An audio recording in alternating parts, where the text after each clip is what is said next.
I refer you to the vouchers that we produced on pages 19 to 342 of our exhibit, index of exhibits. It's here.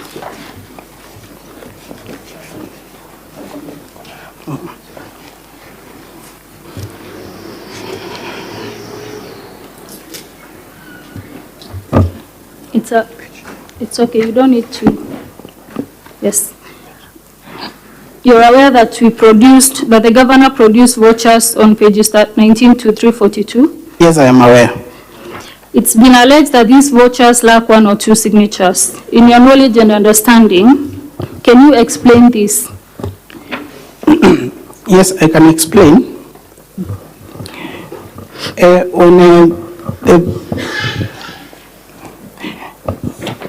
Thank you.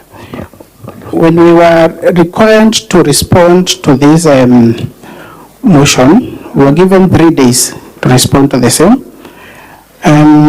As a matter of fact, at the moment, the external auditors in Meru County, and some of the documents that we would have wanted to rely on are documents that they are with the external auditors. So what we did, we got copies of documents. We got copies of documents from the Chief of Staff.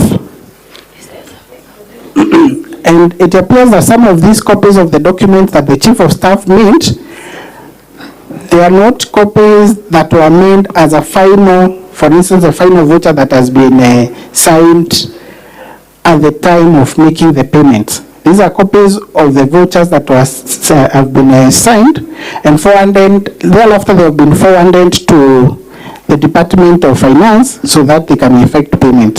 So we find that in some of the copies of the vouchers that we have attached, the Director of Accounts is indicated as to have not signed. Because this is a copy that was made from the copies that were with the Chief of Staff. So are you confirming that the original copies are with the external auditors? Yes, the original copies are with the external auditors, and if we have been given more time to get them, or final copies rather. The final copies, which are the original copies, they are with the external auditors, and I'm sure that all of them have been signed. So is it your testimony today that this impeachment motion is immature in that? It was, in my opinion, it was premature because we should have waited for, if at all, they wanted to insist on bringing a chance as against misappropriation and misuse of county resources, then it would have worked well or better for them to have a report of the external auditor who is carrying out their audit at the moment. And that is even further emphasized by a letter from the CEC Finance, which letter appears in the body of documents on page 30, I believe, page 30 of the body of document, that is volume 2.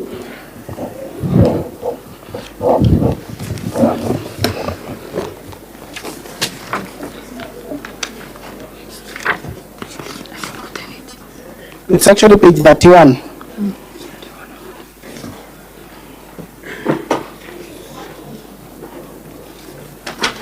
Where it gives an explanation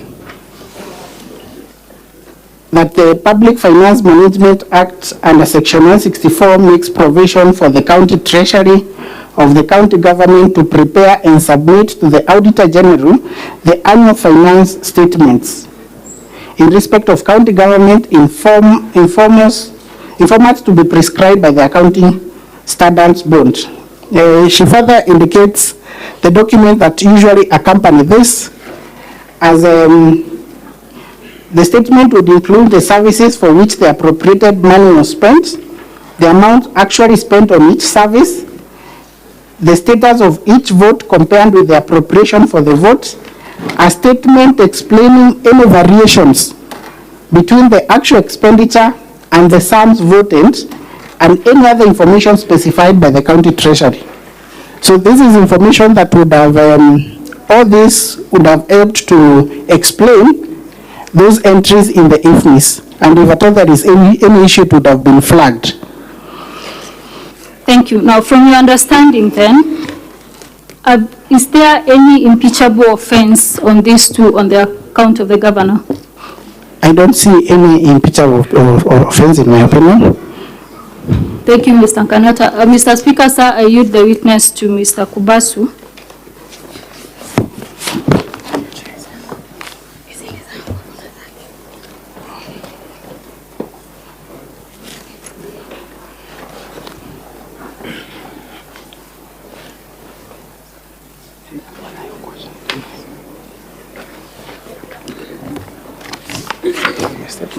Mr. Speaker, sir, my name is Okubasu.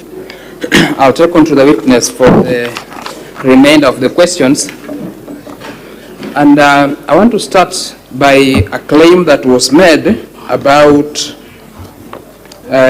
employment of traffic marshals. Yes. This, I will refer you to page 390.